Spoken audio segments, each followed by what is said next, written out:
Baik, kali ini kita akan menjelaskan tentang konsep permintaan dan penawaran dalam kebijakan ekonomi internasional.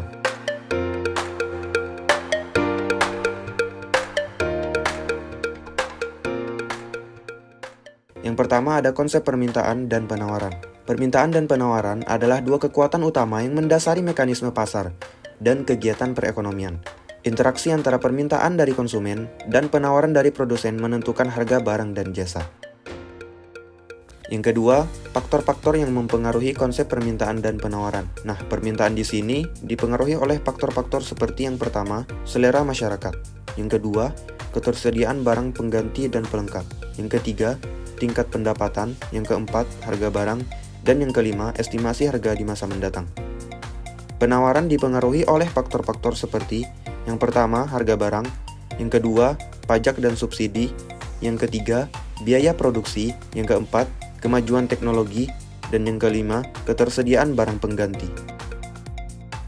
Baik, yang ketiga, instrumen kebijakan ekonomi internasional. Kebijakan ekonomi internasional mempengaruhi perdagangan dan pembayaran internasional.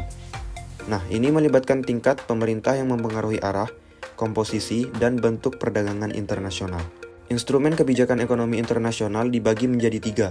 Yang pertama, kebijakan perdagangan internasional, yang mendefinisikan tindakan pemerintah yang mempengaruhi ekspor, impor barang dan jasa. Contohnya, tarif impor, perjanjian perdagangan bilateral. Fungsi mengatur neraca perdagangan dan transaksi berjalan yang mencatat arus barang, jasa, dan transfer unilateral.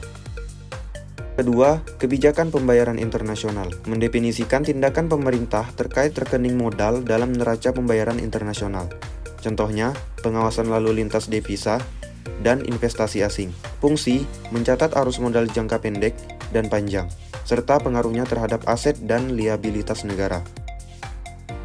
Yang ketiga, kebijakan bantuan luar negeri, yang mendefinisikan tindakan pemerintah berupa bantuan dari luar negeri untuk rehabilitasi, pembangunan, dan bantuan militer. Contohnya, restrukturisasi utang luar negeri, kesepakatan internasional untuk penyelesaian utang.